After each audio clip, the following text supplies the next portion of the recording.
rights didn't write your resume, but civil rights made somebody read your resume. We're so pleased to have you. You want to call somebody, tell them the action is on the air. The Rev.Dr. Sharpton is in the house and getting ready to come to you. But right now, brothers and sisters, for our anti-violence segment, it will be Minister Stephen Marshall, co-liaison to the President of New York City, NAN chapter. Let's welcome him. Good morning, National Action Network. Good morning. Brothers and sisters, it is my ultimate goal to stand before you and say that violence is no longer an ill in our society. And unfortunately, that day has yet to come. This week has been a week like many others: multiple stabbings, shootings, and serious assaults. Yesterday morning in Brooklyn, a 38-year-old man was shot in broad daylight and died from his injuries, stemming from what many say was a simple argument. Let's stay in Brooklyn, where a 19-year-old man stumbled into a barbershop after being stabbed. The young man was rushed to a nearby hospital where he later died from his injuries. In the Bronx, a store clerk was shot and killed after what many say stemmed from an altercation with a customer over cigarettes. This is the second deli worker shot this week in the Bronx. So what do we say? Is it no longer safe to go out to the corner store without the thought of maybe you'll get shot on the street by those who carelessly shoot without provocation or justification? And now we have to worry about if a person on the line in the store may be a shooter. Brothers and sisters, right here in Harlem, another young man was shot in the head inside of a NYCHA housing development. Have we lost all humanity? So my question to you, listeners and viewers, where's the outrage? I'll wait. Where is the outrage? Those who pose a potential risk of public safety anywhere must be held accountable, even if the person looks like us. Just last night, a person with a gun or a weapon in our community who commits a crime is the enemy of our community, and we should not harbor those who commit such offenses. Brothers and sisters, when my children, your children, grandmothers and grandfathers, the elderly and children unborn cannot come outside to enjoy the breeze of the summer or go to the store or play in the yard because those who disrespect the village should be prosecuted to the fullest extent of the law. And so we've spent countless years here at the National Action Network keeping those who hold public office, even those who are public servants, accountable. But this week, we must focus on ourselves. This week, a woman was pushed to her death off a subway platform. Let's take a trip about 30 miles north of the House of Justice to Rockland County, where a security guard working in the library was asked the young man to simply turn down his music, at which time the security guard was fatally stabbed just for doing her job. And lastly, I'll leave you with this: the hip-hop community and those who knew him from his neighborhood in Brooklyn mourn the loss of yet another rising star who went by the name of Pop Smoke, who was shot and killed in his Hollywood Hills home in California. Brothers and sisters, this is not only an American problem, this is a global problem. A man filled with hate killed 9 people at a bar in Germany. In the manifesto he listed, several African, Middle Eastern, and other nations must be completely exterminated. And so, brothers and sisters, we not only have to press those who we seek office of the presidency to lay out their plan for gun violence or gun control, but we also must pray for the spirit of mankind, for it is in the spirit where hatred develops, no justice.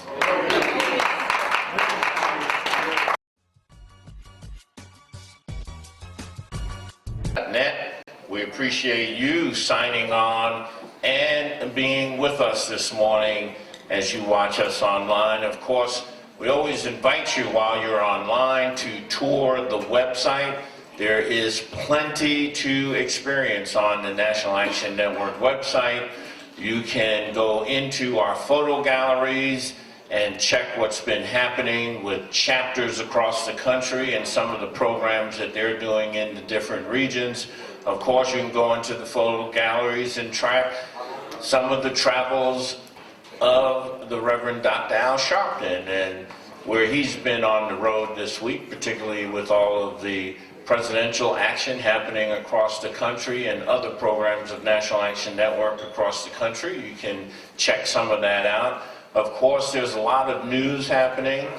There are debates happening, and you can check out some of our editorials so that you can read them and get informed so that when you're talking to somebody, you can know what you're talking about. So you should go and read some of those editorials and get up on those issues. Of course, you can find out what's happening across the country. Once again, there are very particular events that are happening, including some of the events that are happening right here at the House of Justice. And of course, if you're in the tri-state area, New York, Connecticut, New Jersey, we invite you this Thursday evening, February 27th, to Legal Night here at National Action Network, where we will have our team of attorneys to work with you and help you, and of course, register for the convention.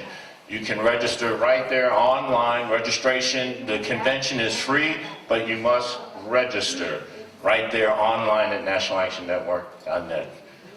With that, brothers and sisters, you're listening to the National Action Network Saturday Action Rally, coming to you live on House of Justice, 106 West 145th Street. Call somebody. Tell them the action is on the air. I'd like you to get on your feet right now at home. Put your hands together for the president and founder of the National Action Network, the Rev.Dr. Al Sharpton. No justice. No peace. No justice. No peace. No justice. No peace. No justice. No peace. What do we want? Justice. What do we want? Justice. What do we want? Justice. When do we want it? Now. When do we want it? Now. When do we want it? Now. When do we want it? Now. Hug the person next to you, tell them you love them.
Change quiet, give them a big hand. Give them a big hand. Certainly we're happy to be with you another Saturday morning for the Saturday Action Rally for you that are here at the House of Justice, 106 West 145th Street, in the village of Harlem, and for you that are listening live on 1190 WLIB AM in New York, and you that are watching live stream on nationalactionnetwork.net, and we will be live worldwide in 2 minutes on Impact Television. We're happy to be with you another Saturday morning where the action is to give our weekly report. Let's give a hand to our presider, Attorney Michael Hardy. And of course, our musical director, Tyrone Richardson. Let's give a hand to Pastor Joshua Young, who gave us our message.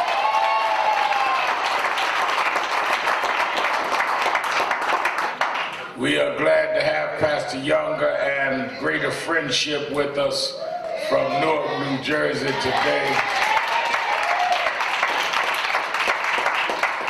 Let me say by way of announcements that, of course, this evening and tomorrow, 5 o'clock, watch Politics Nation. And on tomorrow, I'm playing an interview. I did the first sit-down with Mayor Bloomberg since the debate. And you're going to want to see this. It'll be on 5 o'clock tomorrow on MSNBC. Asked him some very interesting questions. And you're going to want to watch that. By you in the tri-state area tomorrow, which is, and let's welcome, we're now live on Impact Television. Give our Impact family a hand. You that are in the New York area tomorrow, the last Sunday of Black History Month, I will be preaching the 7 a.m., the 9 a.m. and the 11:30 a.m. services at Allen AME Church in Jamaica. Bishop Floyd Flake and Elaine Flake. I'll be doing all 3 services in the morning, and then do Politics Nation live at 5, and then 6 o'clock I'll be preaching at New Hope Baptist Church on Sussex Avenue in Newark. So I'll be preaching 4 times tomorrow.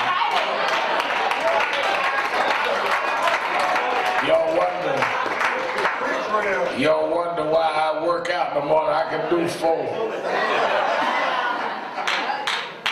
While some of y'all eat 4 times a day.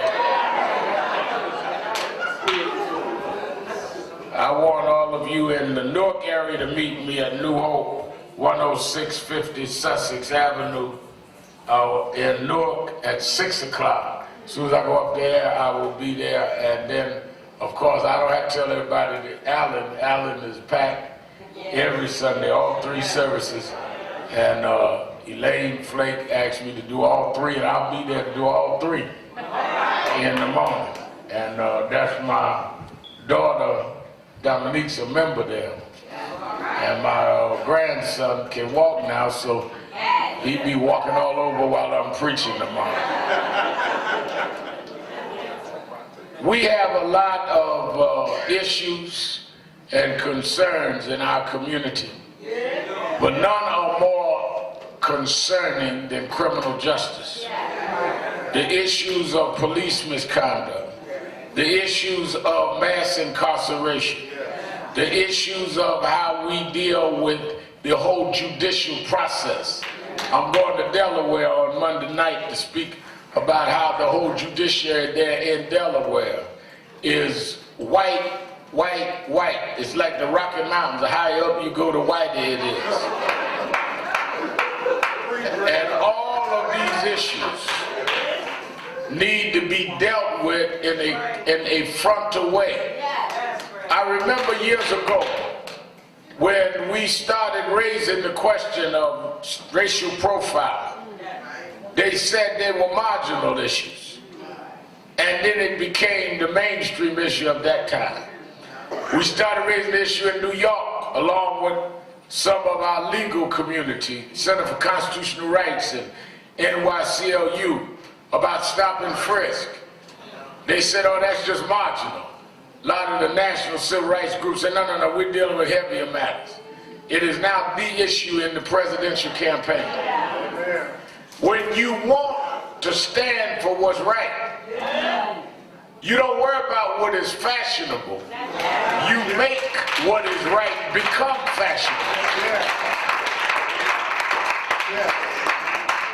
One reason why thank God I was blessed to be mentored and fathered by James Brown. James Brown taught me, you don't follow what's out there, you change what's out there. He changed the music. That's why when I preached his funeral, I said there were some artists that went mainstream and took black music and went to the mainstream. James Brown made the mainstream come black. And that's why I don't care if I'm at MS, the White House, or the House of Justice, I keep it where I am. I'm Al Sharpton everywhere.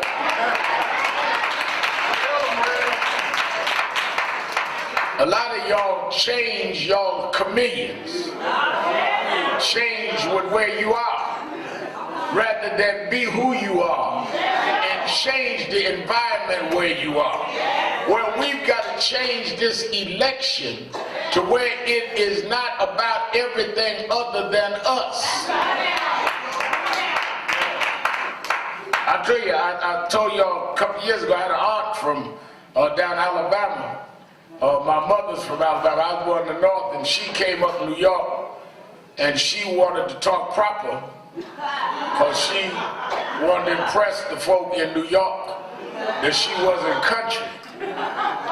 And we went to the Belmont Market. Some of y'all out of Brownsville know where the Belmont Market was. She went to the Belmont Market, and she was going to buy some groceries, and I'm a little boy, I'm with her. She said, I'd like to have 3 pounds of tomatoes and 5 pounds of potatoes. And they put it in the bag, weighed it. They had a scale in those days. And they weighed it, and they wrote up the thing and said, that'll be $8. She said, $8? You mean them tomatoes and taters cost that much money?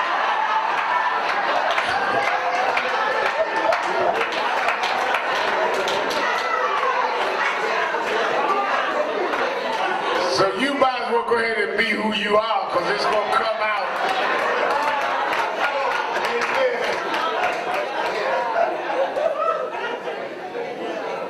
That's why my position, I was at the debate this week in Las Vegas and watched as they raised these issues. Bloomberg had a bad night, and I talked to him about it on the show that I had tomorrow night. But my thing is, I want to know about all of y'all's criminal justice record. Bloomberg definitely has to deal with his stop and frisk history. But then Joe Biden got to deal with the crime bill history. And Bernie got to deal with he voted for the crime bill and supported gun legislation. And you got Amy Klobuchar, who prosecuted a 16-year-old black boy and got him life in jail for a crime he didn't commit. I want it all. Don't just beat up who I have a question. I want to know about you too. And all of them need to have criminal justice elements and initiatives headed up by objective people we trust. Because you can't just get converted now and act like you know what to do. Oh yeah, you're right, Reverend. I'm going to do something around criminal justice. You 70 years old going to get started on criminal justice? No, get folk that we know and trust. Because what is in the White House, we know where they are. We need to know where we have to go. We still have people in jail from the crime bill. Right now, we still have people that are inordinately being arrested and given time. Right now, we fought and marched to get Amendment 4 in Florida for ex-felons to be able to vote. And now they put a poll tax on them that you got to pay all your fines. They're criminal justice issues right now. I told Bernie, I like Bernie. Bernie stand on a lot of issues I agree with, but don't tell me about you went to jail with Dr. King 30 years ago. We talking about right now. I'm talking about right now. You come out of Brooklyn like I do, from Howard Beach to Trayvon, where y'all been?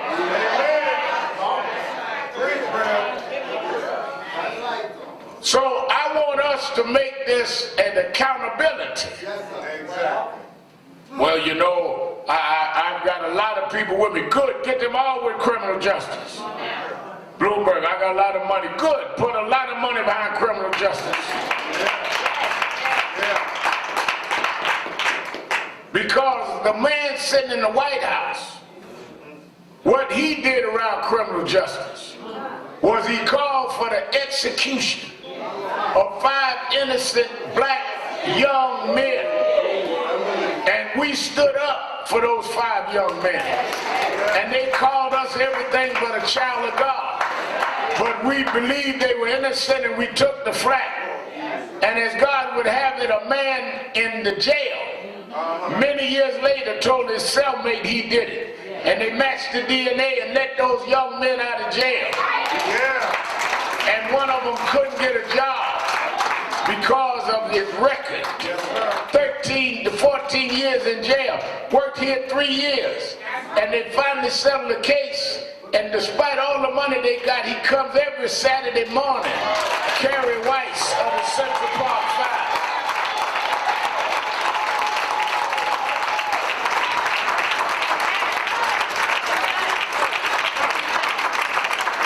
I'm not talking about what we write as fathers. This is what we do. And that's why every home, y'all that are watching all over the country, y'all that are here, needs to have a copy of this book, Open Season. Attorney Benjamin Crump has written a book, Open Season. And we're going to have him autograph some right after the broadcast today, 11 o'clock. You that get one, we're going to give it to you for a reduced price. I ain't giving it to you now.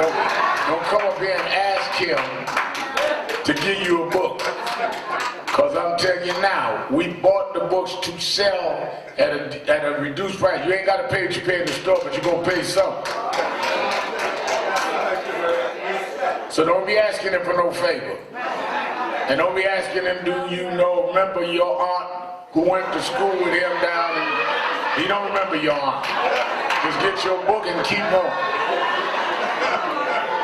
You that are driving, head right to the House of Justice, 145th and Lenox. Ben Crump is in the house, and we're going to bring this book. You need to read it because it is policy, as well as it recounts steps to do and some of the battles he's fought. And I've said, you know, I was very close with Johnny Cochran. Many of you know that have been here members for many years, that when Johnny Cochran moved to New York from LA, he came to us. We've been having these Saturday rallies every Saturday morning for 29 years. He's come here on Saturday mornings. We fought the case of Abner Louima together out of Nash Action Network. He wrote in his book, Journey to Justice, how he had to work with us. And we brought the New Jersey 4 case to him when they were shot on the Jersey Turnpike, which started really the racial profiling movement. And when Johnny died, I spoke at his funeral in LA.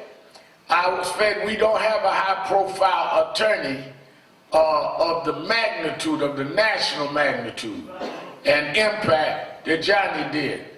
And that was something that was very detrimental to us, because we know how to organize, we know how to mobilize, we know how to do the high-profile stuff. You got to have that. Air attack. You got to have people, you know, some of the young activists used to say, well, we don't need all that media. We don't need guys like Sharpton. But then they fizzle out. Because if you can't keep public attention, you can't keep the pressure on the system. I spoke the other night at Trinity College. I told them students that part of activism is to put a spotlight on what they're trying to hide. That's why I tell y'all, when folks say, well, all Sharpton want is publicity, that's exactly what I want. Don't be defending me. Yes, that's what I want. Because don't nobody call me to keep a secret.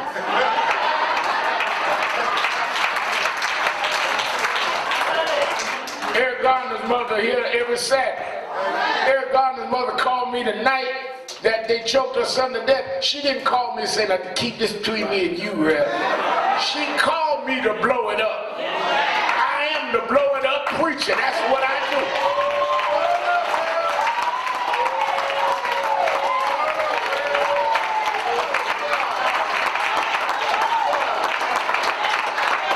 But if somebody don't blow it up, there ain't nothing gonna happen.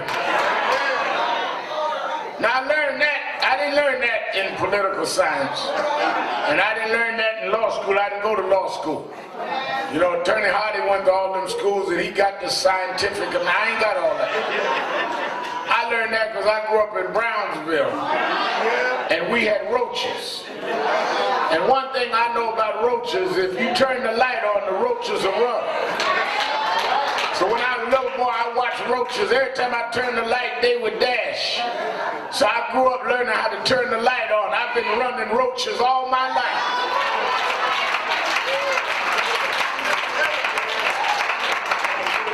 But once you run them, you need a trained attorney with a legal strategy and some guts that will catch the roaches.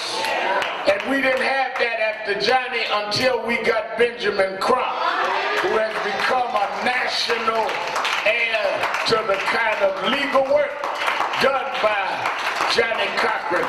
Let us hear now from my brother, our attorney at war, the one and only Benjamin Crump.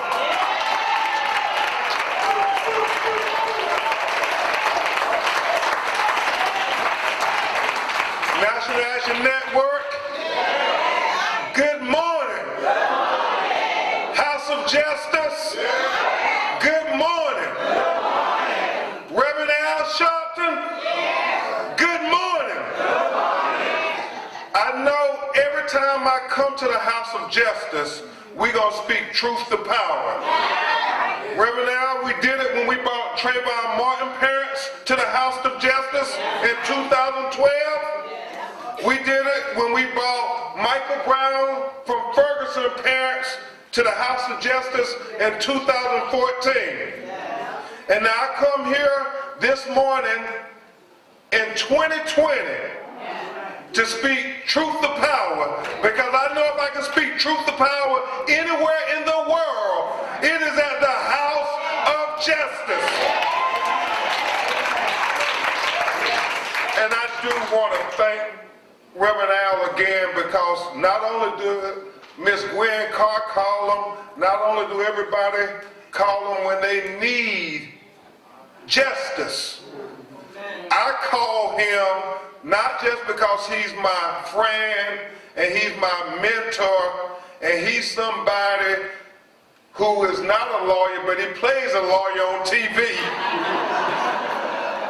I really call him Joe, because Reverend Al always answers the bell. I mean, before anybody knew who Trayvon was, when I called Reverend Al, he answered the bell. Nobody didn't know who Michael Brown was.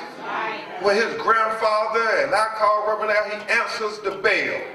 And so, Miss Gwen, we all gonna keep telling America why we gotta call the foremost civil rights leader in the country today, Reverend Al Sharpton.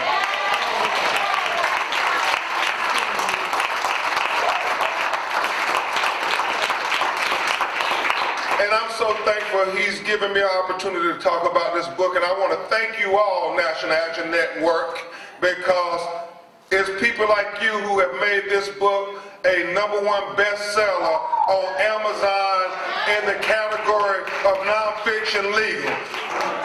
And, you know, Joe, it is literally, when Reverend Al and I were in Ferguson, Missouri, in the aftermath of the killing of Michael Brown, that I started writing this book, because you all remember when they killed this 18-year-old kid walking home. The police killed him in broad daylight. And 14 eyewitnesses, 12 black, 2 white, all said he had his hands up when the police shot him. And the clarion call of hands up, don't shoot, went viral all across America, all across the world. But yet the DA in St. Louis said he's going to discount all 14 of those eyewitnesses, and he's going to take the word of the police officer who killed the unarmed teenager in broad daylight, where they left his body laying there on the ground for over 4 hours, that we all watched across America. And then the young people refused to remain silent. All the young Black Lives Matter activists, all the National Action Network chapters, all the college students, they refused to remain silent. And the governor of Missouri called in, Chris, the National Guard. And then they came in like a military conquering army. I mean, they had their riot gear, they had drones, they had their assault rifles. And it was like they was attacking this small black town in Missouri, Miss Lanier. And so those young people still refused to remain silent. And there was this one young brother, and I'll never forget this, Reverend Al. He was fearless. He came up to the National Guard when they had all their riot gear, had their assault rifles, trained on our children. Sent a mass. He walked right up to them with his face almost touching the tip of the assault rifle. And he said, well, MSNBC and CNN and New York Times and everybody out there, he said to them, go ahead and kill me now, with all these people watching, all these cameras out here, because y'all are going to kill us anyway when the cameras go away. And it's important that the world see how y'all are killing us. And that was riveting to me, because that young brother was right. It is important for the world to see how they're killing us, but not just with bullets in these high-profile police shootings, but more poignantly, how they are killing us in every city, in every state, in every courtroom, every day, with these trumped-up felony convictions. And I do mean trumped-up felony convictions that they keep giving our children. You all know in states like Florida and Tennessee, 1 out of every 5 black men are convicted felons.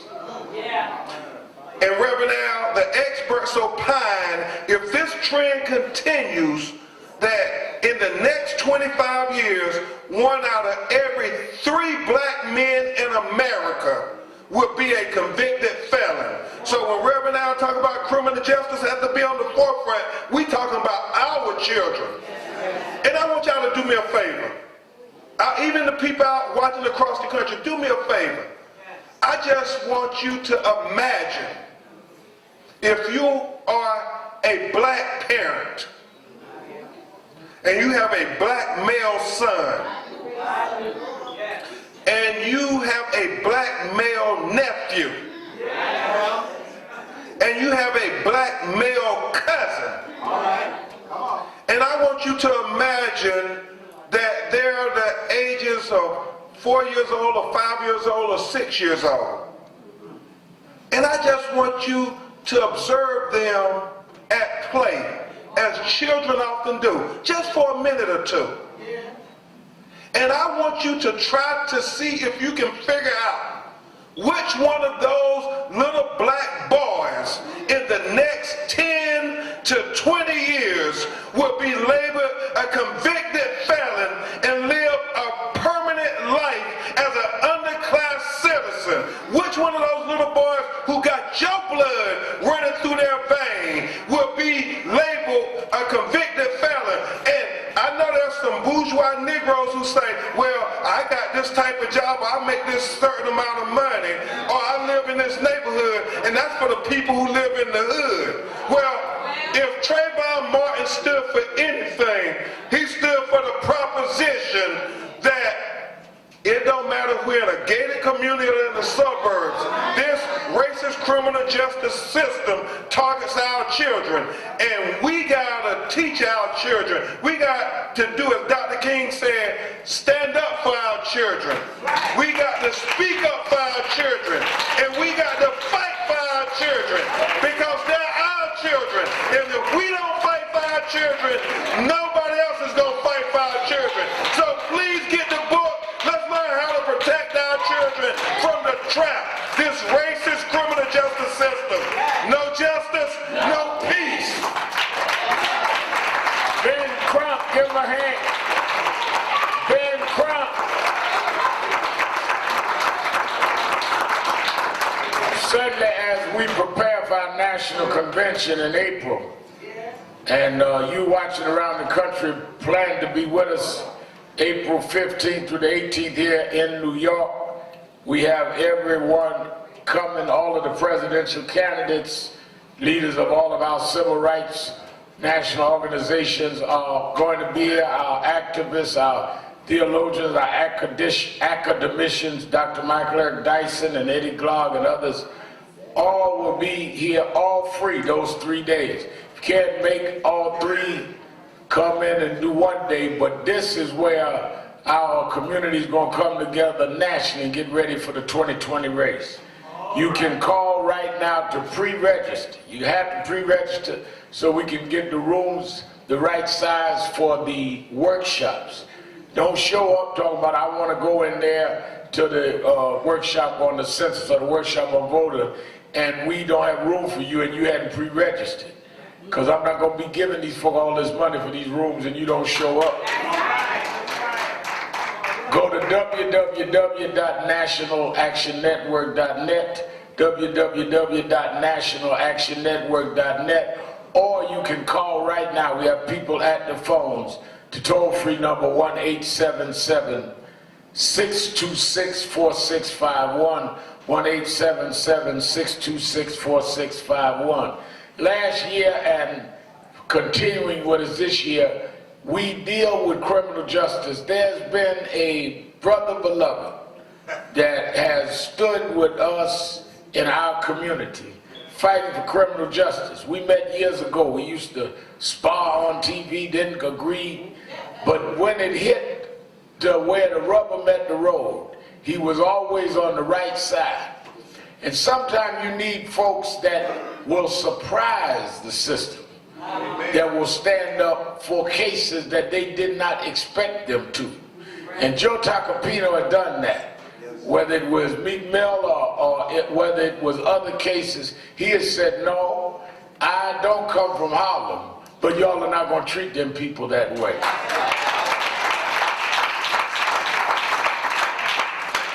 I remember he called me one day and said that, I'm going to ask you a question, Reverend. Would you help with the Meek Mill case? He had talked to Jay-Z.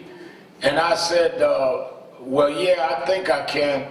And he says, I know he's controversial, but he should not be in jail. And he should not be treated this way. And the reason I'm delicate is because it is a black judge doing it. And you may not want to get involved. He gave me my out.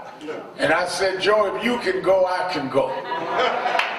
And we went down there, and there was cameras everywhere. And we went in and met with Meek Mill in jail. Meek Mill did not believe I would come. And I think that Joe, when we got in there, all Meek Mill wanted was to get out and some fried chicken. Joe arranged to help get him out. I tried to get the chicken in. So I asked Joe to be here today because I think it is important. We hear he's working on a case in Arizona, and he works with our brother Ben Crump. I want him to be as part of Ben unveiling this book. Let us welcome to the House of Justice the one and only Attorney Joe Tacopino.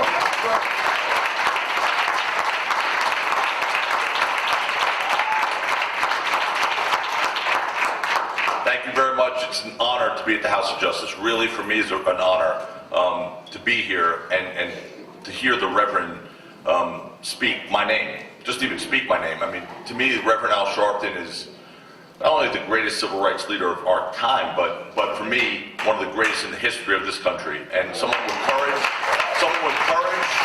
that is unmatched. So it's an honor to be in his presence, let alone in his house.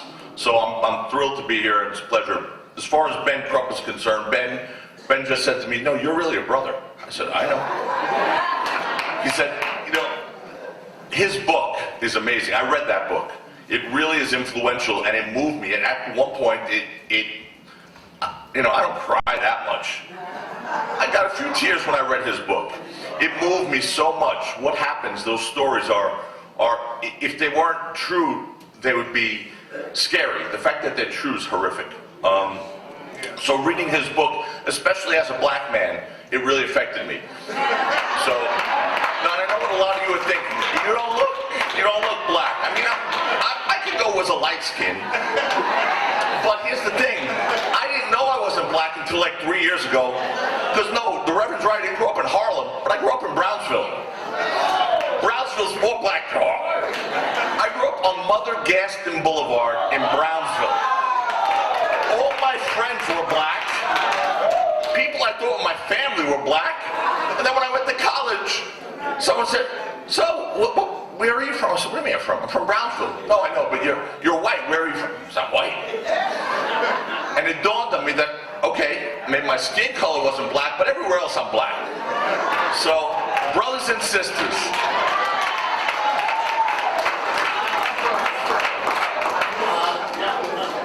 so look, the Reverend asked me to speak, and time is short because much more important people have to say things about the criminal justice system and the problems with it, and they are so many. There are so many. Racism is so universal in this country, so widespread, so deep-seated that is invisible because it's normal.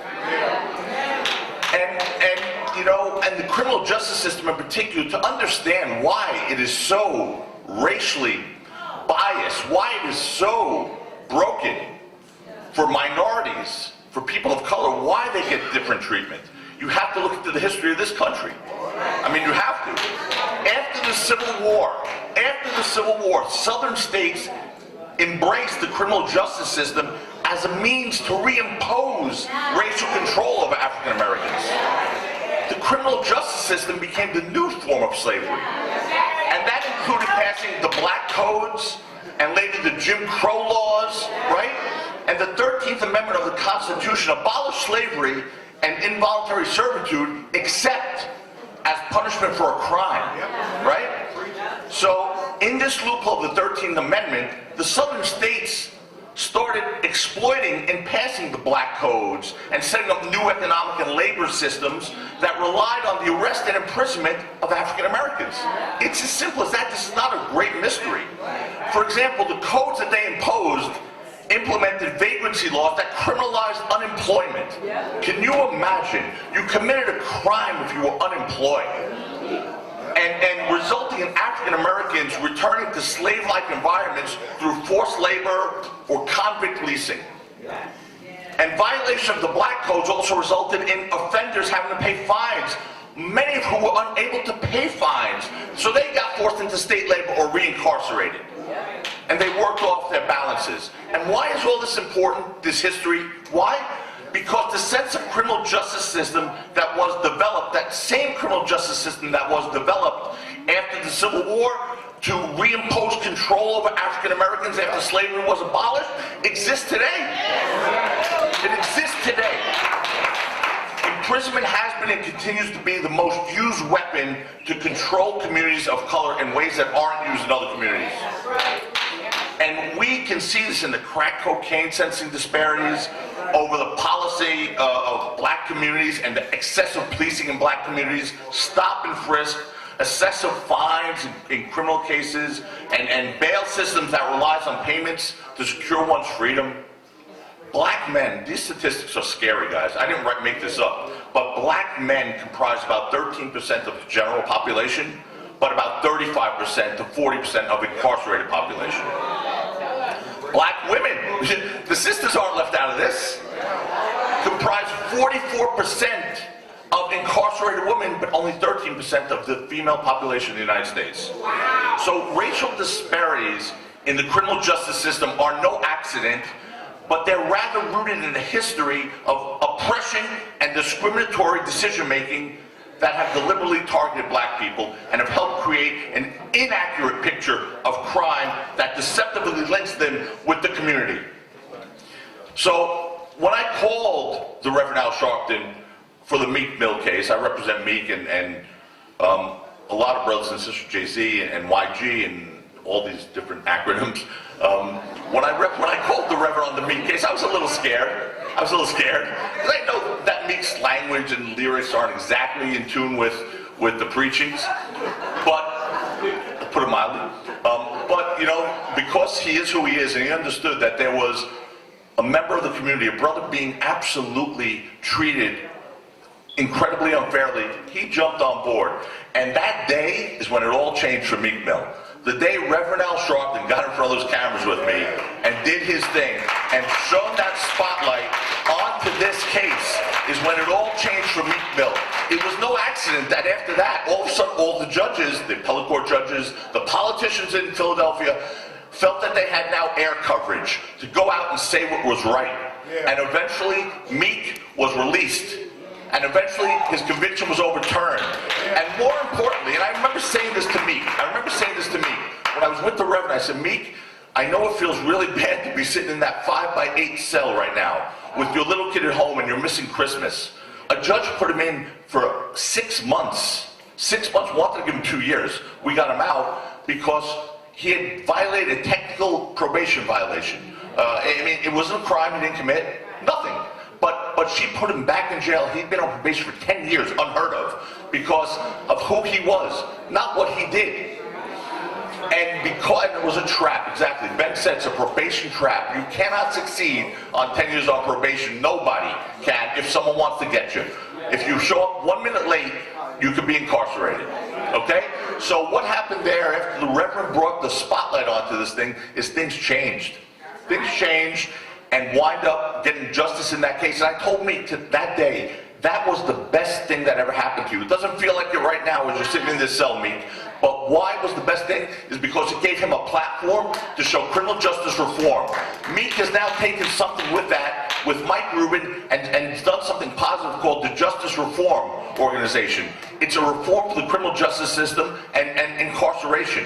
Okay? And so what happened there was something incredible because he became the voice for the voiceless. All those people in that jail who couldn't afford investigators or attorneys or anything of the sort got the benefit of Meek's problem and got the benefit of Meek's situation, and he turned that into a positive for not only himself but for thousands of others. So we got to keep fighting. We got to keep fighting the fight. And I know with the Reverend around, no one's ever going to be able to hide any of those dirty secrets anymore. With the Reverend around, this country's headed in the right direction. That's right. Thank you. And let me do one also. No justice. No peace. Joe Tacopino, give him a hand. You know, you that are in the church know that there are evangelists and there are pastors. Evangelists travel everywhere, but they don't have to sit and have the responsibility of pastoring. And the pastors have to be there when the evangelist is gone. But they're the ones that keep the church going and pay the bills and marry the folks that want to get married and bury the folks that die. So we're glad to have two of the great evangelistic legal minds, but our legal pastor is Attorney Michael Hardy. He's the house pastor.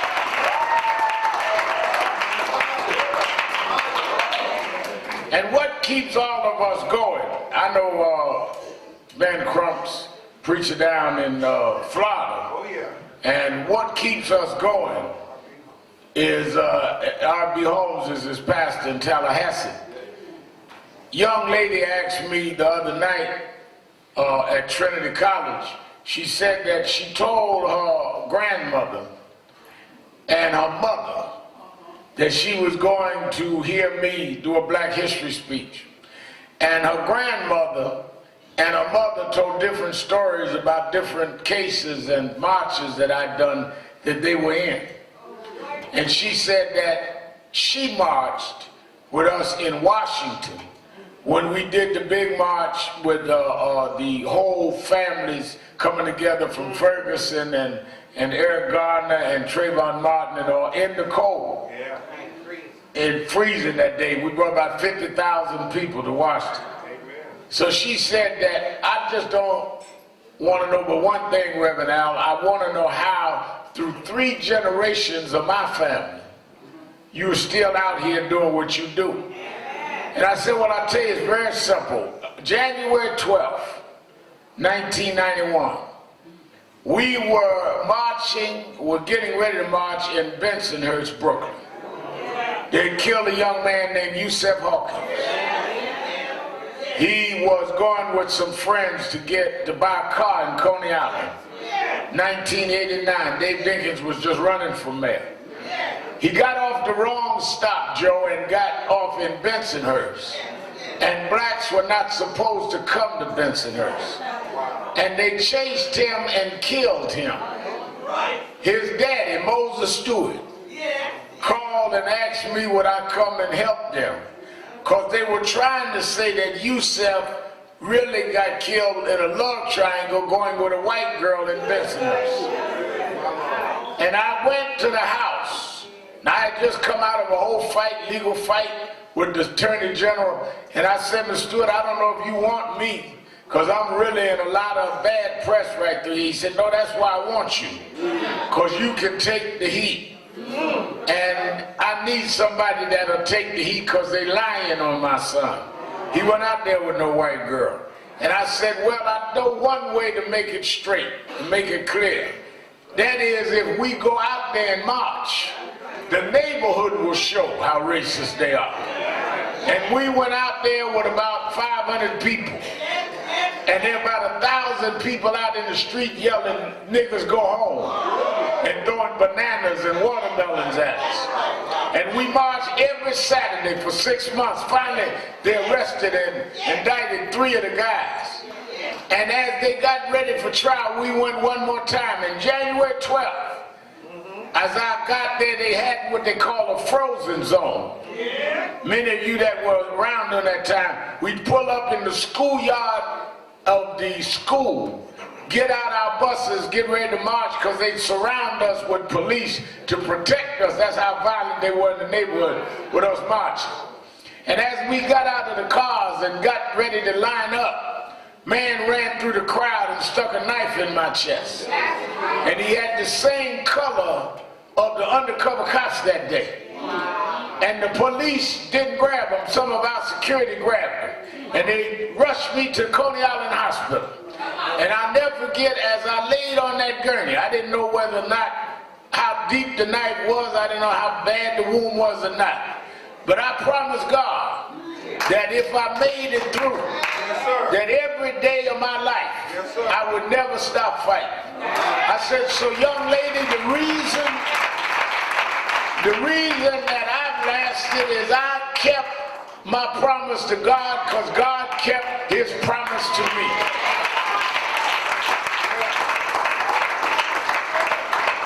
Why do I say that? Every day you get up, you're living on borrowed time. God don't owe you no day. You ain't done nothing to deserve another day. You have done wrong in your life that any night you sleep, if God just checked the record, you wouldn't see the next morning. But the fact that God blesses you with another day, you ought to do something to show God that you're grateful that he gave you what he didn't owe you.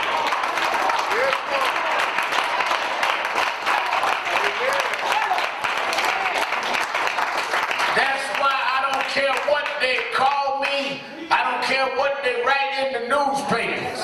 I don't care what they say about me on Fox News. I know that there is a God that looked beyond my faults and supplied my needs. I don't know why he called me, but I know he did call me. And if you stand up, he'll hold you up. Sometimes I don't understand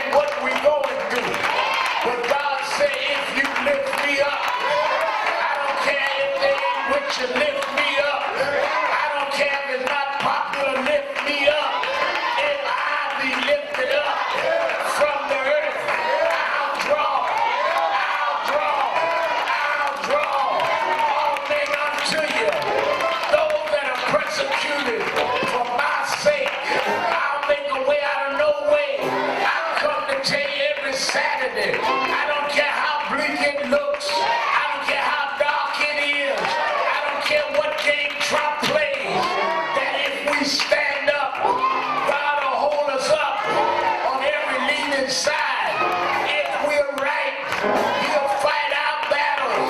I've never seen the righteous forsaken. I've never seen their seed beg for bread. Stand upright. Stand upright. This is our day. This is our time. Yes. Yes. Yes. Everybody's singing. Everybody's singing. Everybody's singing.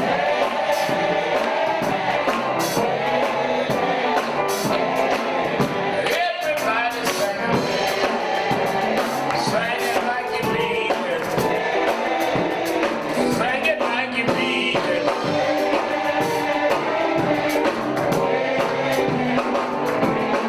We want justice. Got to have justice. Everybody's singing. Yeah. One last time, y'all. One last time, y'all. Everybody's singing.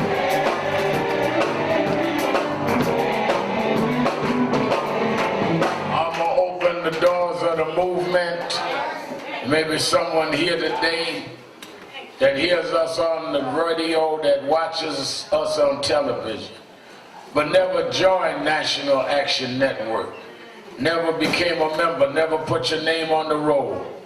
If I were you, I would want at this time, at this crucial year of 2020, for history to record my name was on the roll. I was a member of a family of justice. I was a part of a movement that was trying to correct what was wrong.